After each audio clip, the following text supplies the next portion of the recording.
inspire.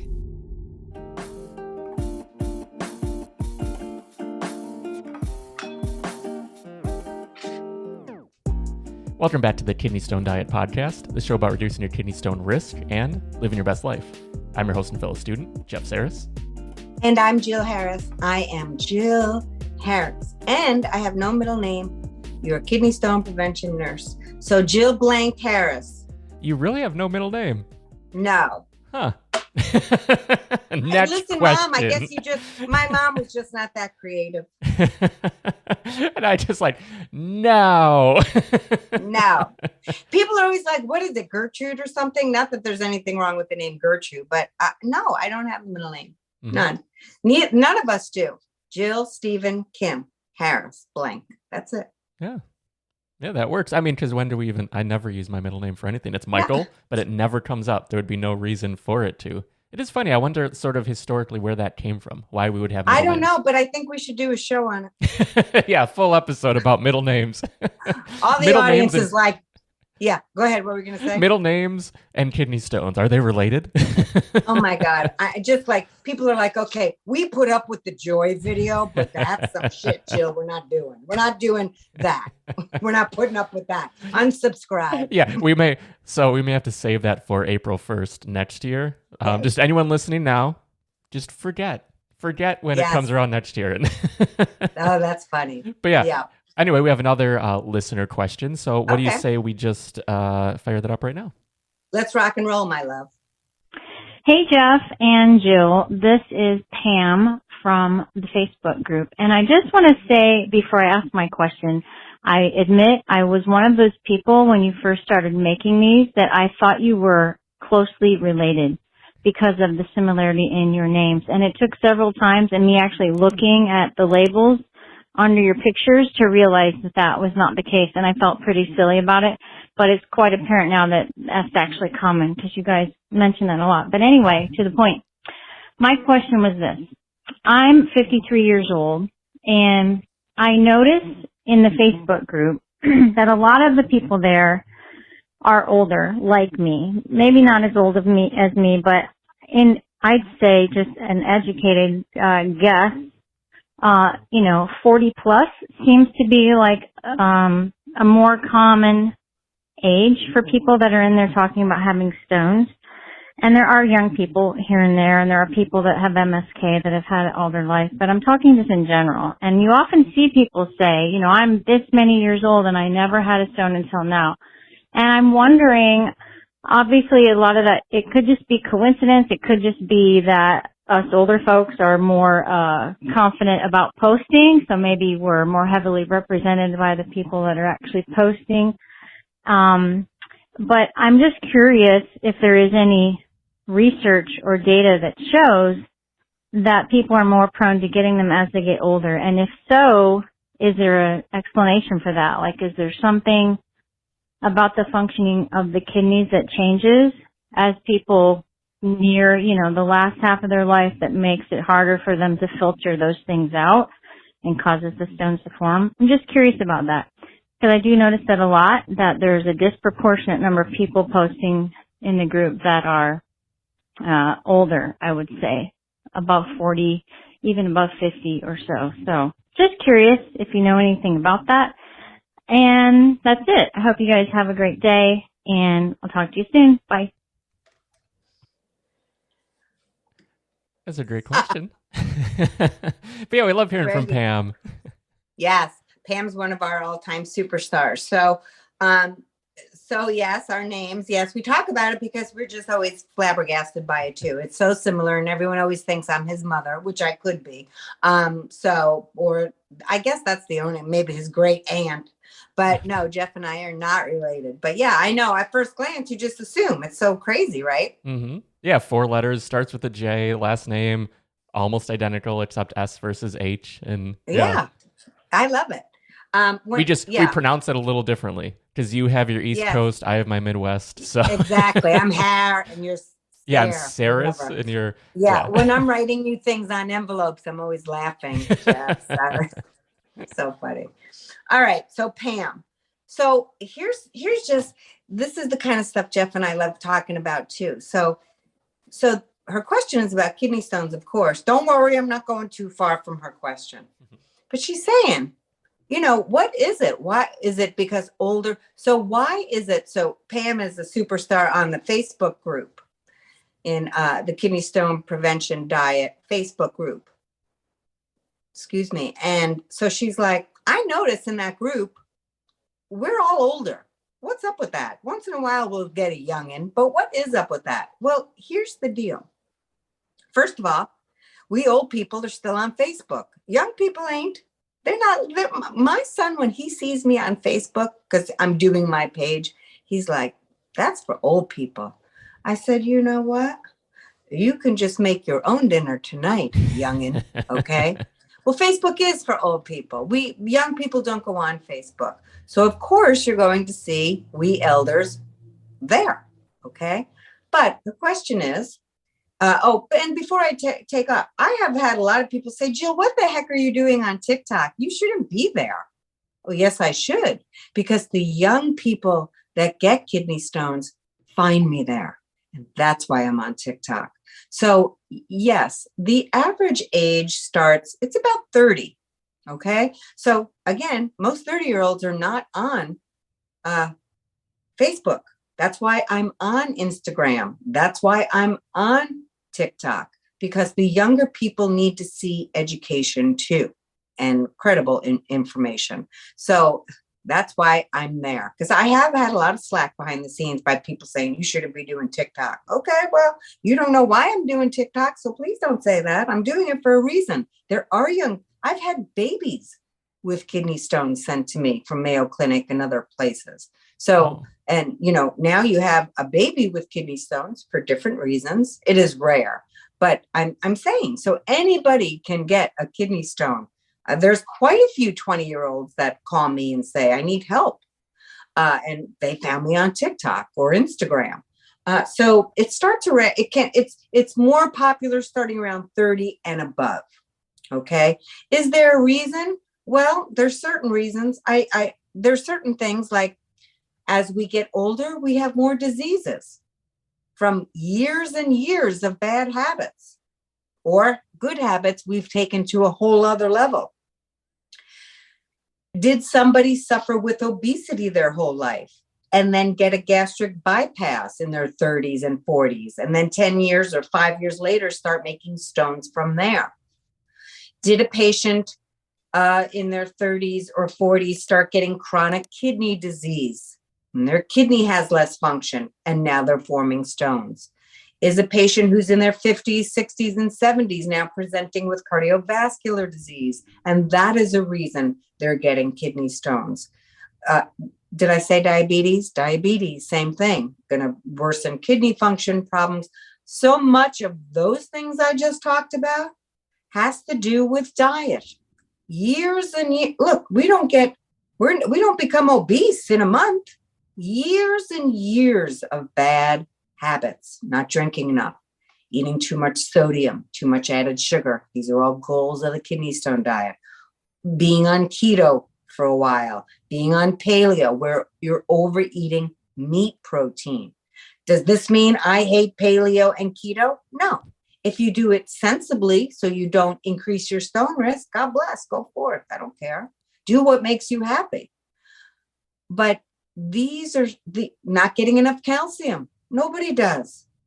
And that's going to increase urine oxalate. Overeating the spinach and almonds, almond flour, almond milk. So these things take time. As we get older, now some of this stuff I'm just saying common sense wise. I'm not saying there's research done on this. As we get older, we lose our sense of thirst. We stop drinking. All the time, my 70-year-old, 60 years old, my age, I'm not thirsty. Well, that doesn't mean I don't care. What do you think? I'm a camel, drink thirsty all the time? I'm drinking because I want to be hydrated. As we age, we lose our sense of thirst. Then there's calcium phosphate stone formers. They're interesting. There's some people who have higher pHs. And Dr. Coe, C-O-E, Fred Coe, who's my mentor, he has a great article. both of us wrote on his website at kidneystone.uchicago.edu, and or just Google kidney stones, middle-aged and kidney stones, why now? So basically the article says, we really don't know. There's certain things like as we get older, our pH goes up, which can increase your calcium phosphate stone risk. And that typically happens in women, although it can men. So I think there's a multitude of reasons, but I want everyone to know. So the average age is 30 plus, and it does seem to be 40s and 50-year-olds, 60-year-olds get them more than young people for sure. But young people do get them. You're just not seeing them on Facebook. So again, that's why I am on Instagram and TikTok, because that's where the younger audience can find somebody who's trying to educate people on stone disease, and YouTube, quite frankly. The younger kids like YouTube as well. So it's a great question. I think there's many different reasons, but I think mostly it's accumulation of bad habits over the years that just leads to these stones. Also, y'all could have had these stones for a really long time, but they never presented. They didn't move. They didn't cause any problem. How many times a week I hear, I found them on a scan. I didn't even know I had them. Happens all the time. So they don't come overnight. And this is why I always say too, people will call me and they'll write me at jill@kidneystonediet.com. Jill, oh my God, I'm going away for a week. What am I going to do? How am I going to? You're not going to form a stone in a week. You're not going to gain weight in a week. Real fat, water weight, that'll go away. A couple pounds, no one cares. It takes time. It takes time. It takes time to get a disease. It doesn't happen overnight. And that's why the changes that need to happen also don't happen overnight. Okay? So that's really important to know. And because a lot of people come to me and they're super anxious. Oh my God, I don't want to form a stone. I went out to eat last week. And why I say that is not to make fun of that patient, because I hear that a lot too. It's to show you how anxious people are from the experiences they've gone through with kidney stones, and why I have dedicated my career to this. When you hear these stories every day, and the anxiety and the frustration and the sickness that people have gone through from these little critters, well, you would be as passionate as I am in teaching it. And so, and this is why people really do seek the right information out, because they do never want to go through this again. Also, for those of you who are trying to lose weight, so many of my patients come to me for weight loss. And what I do, because obesity is a precursor for kidney stone disease and everything else, not always, but a lot of the time, the kidney stone diet will decrease. You'll lose weight doing the kidney stone diet, not because it's magical, folks, but because you're eating better. You're eating within portion size.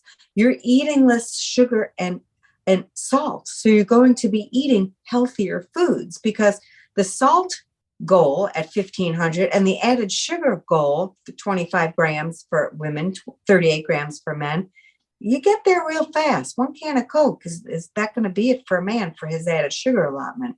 So it's a healthy diet. And I bring up the weight because it takes years to gain weight, but a lot of people are overweight and have kidney stones. It's not just because they're overweight, although there is research bringing the two together.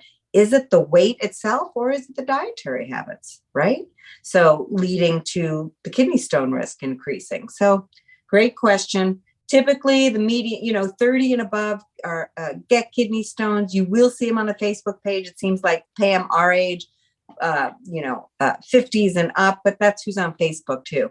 Mm-hmm. So, young people do get kidney stones. And if one more thing, if you have kidney stones and you have children and you have high urine calcium, you want to be teaching your children as best as you can, folks. I know it's not easy with kids, but to eat a healthier diet, because there is definitely a genetic component here, and you want to make sure that your children don't get these things. So that's really important too. Try to show them by role modeling, following the diet, drinking your fluids, being like Pam is very active. I know Pam, so I know her family eats the kidney stone diet.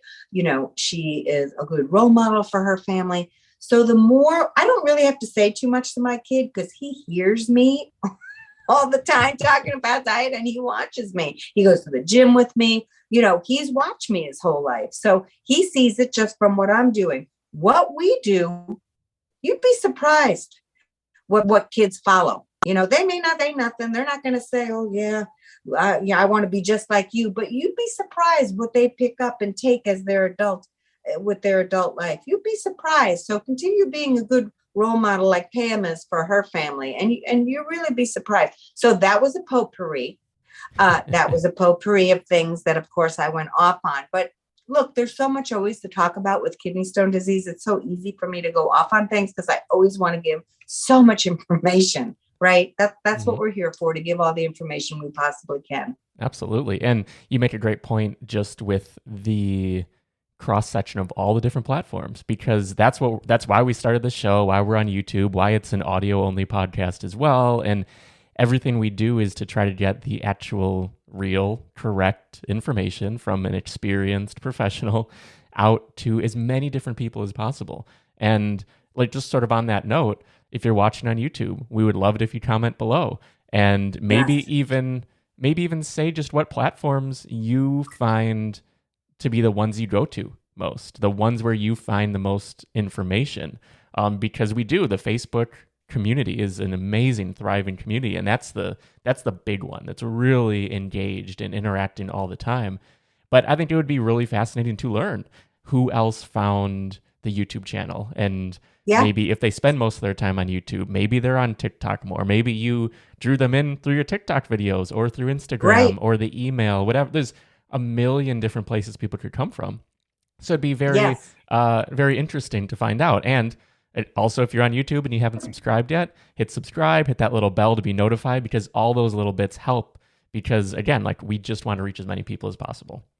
Here's the other thing too, because Pam brings up a great question. Let's see, please write in the comments how old you were when you found out you had your first kidney stone. So we can get that conversation going as well. And we can see what the average age is. It probably will be older because it is, like I said, an accumulation of disease states and dietary and health habits and everything. And finally, we all know as we get older, the shit hits the fan, people. That's why I'm saying, do this now. If you're watching and you are younger, it's so much easier to change. It's still hard, but it's easier to change your habits because you have had less time to build them. By the time you get to our old age, you're like, holy Bergeron, I got to change all this. I've been doing this for 60 years. I got to change now. It's harder. It's harder. It's still very doable. If you're motivated, you can do it. But, do it now, because nobody wants to live a long life if you're living not feeling well. That's not enjoyable. So the reason we're so passionate on this channel is not just about kidney stones. It is exactly what the tagline says. It's about living your best life. And we can only live our best life when we feel well and we feel healthy. Look, I was just in the hospital 2 weeks ago. So I am just getting my energy back now. I like being energetic. That's how I roll. So for me to feel, I'm deficient in iron and feeling tired and all, it's terrible. And because I have been so sick in my life, whenever I'm feeling like, I don't know about the gym today, I look back, takes me 2 seconds. I'm like, remember you in that bed for 2 years? Yes, I do. And I run to the gym because I want to feel well as long as I can. And I really want that for the audience too. I really want that for you guys. So do your very best. I ain't asking nobody. Jeff is not asking anyone to be perfect. We're asking you to be mindful about how you're living your life, whether it's food, whether it's hobbies, whether it's passions, whether it's relationships, all of it. How are you living your life? How are you showing up? Get yourself some goodness. And it starts with this here and then how you feed this here. Then you're off to the best start ever. All right, I'm done. I exhaust myself. But that is tire myself out. Perfect note to close on. And thanks again for the question, Pam. And anyone else who has a question, the number is 773-789-8763, and we will feature you on a future episode. But yeah, I don't think there's any more words that need to be said. I think that was the perfect closing note. So thank you again for listening, and we will see you next week. Thanks, everybody, for being here. Bye, Pam. Thank you.